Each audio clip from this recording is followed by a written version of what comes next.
So welcome back to the tool shed. In this tool, which I call We'll See, I'm going to be drawing upon an ancient Buddhist text tradition. The original is much longer than what I'm about to read for you. However, you'll get the essence of it, and it just comes in many different forms, but truly a profound ancient teaching. Once upon a time, there was a farmer in the central region of China. He didn't have a lot of money, and instead of a tractor, he used an old horse to plow his field. One afternoon, while working in the field, the horse dropped dead. Everyone in the village said, "Oh, what a horrible thing. Oi." Right? No, they didn't say that. The farmer said, simply, "We'll see." He was so at peace and so calm that everyone in the village got together, admiring his attitude, bought him a new horse as a gift. Everyone's reaction now was, "What a lucky man." And the farmer said, "We'll see." A couple days later, the new horse jumped a fence and ran away. Everyone in the village shook their heads and said, "What a poor fellow." The farmer smiled and said, "We'll see." Eventually, the horse found his way home, and everyone again said, "What a fortunate man." The farmer said, once again, "We'll see." Later in the year, the farmer's young boy went out riding on the horse and fell off and broke his leg. Everyone in the village says, "Oi, what a shame for the poor boy." And once again, the farmer said, "We'll see." 2 days later, the army came into the village to draft new recruits. But when they saw that the farmer's son had a broken leg, they decided not to recruit him. Everyone said, "What a fortunate young man." The farmer smiled again and said, "We'll see." The story continues on and on and on. As long as this man was living, that's how long this story continues. And that's what I'm offering you in this tool, something that I've used in my life time and time again. We'll see.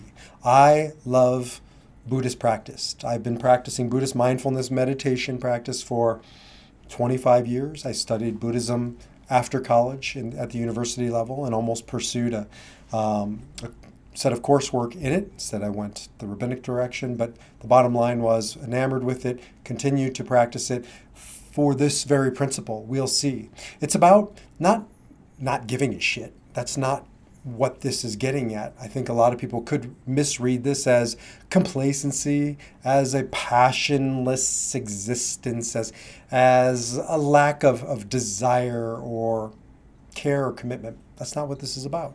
This is about the Buddhist idea of non-attachment. It doesn't mean we're detached. It doesn't mean we're removed from things. It means we have no attachment to what the thing is, to what we believe it is. Whether the thing could be an actual thing, it could be a person, it could be an experience.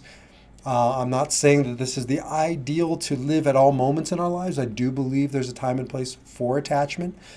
But I do also believe that most of us, most of the time, live with over attachment to our goals, to our expectations, to our wants, our desires. How often have those things proven out not to be what we wanted after all? How often have we sought out things that we thought we needed to find that we didn't need them or they weren't good for us?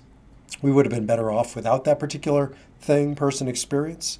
I mean, I think back to my high school self. If I would have received everything that I desired, I would have been a train wreck of a human being. It's a good thing that the universe and my parents and the world around me said no, or you're going this way, not that way, is sometimes what life circumstances can dictate to us. Now, again, I believe in the work of Viktor Frankl and logotherapy that you always have the power to choose your response, but sometimes that response needs to be, "I don't know." Opening yourself to the possibility that horse scenario, you can fill in the blank with what that horse has been, or is in your life, right? It seems like it's wonderful to be celebrated, everybody's clapping. It seems like it's a horrible thing, everybody's crying, as opposed to this Buddhist non-attachment place of, I don't know what is on the other side of it. All I know is that this is what it is. If it could have been a different way, it would have been a different way.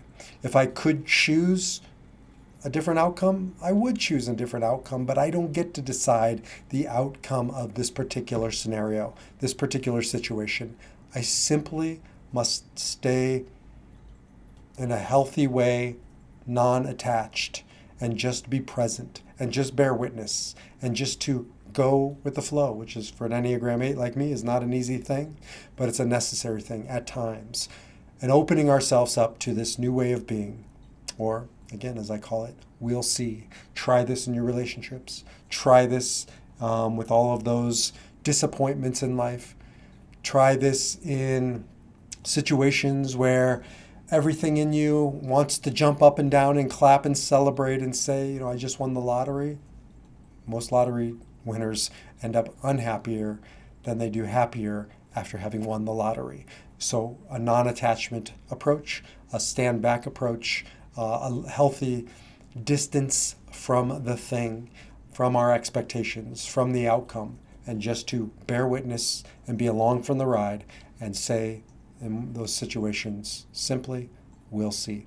And we'll see you in the next tool, in the next video. Until then, defy your number and live your spirit.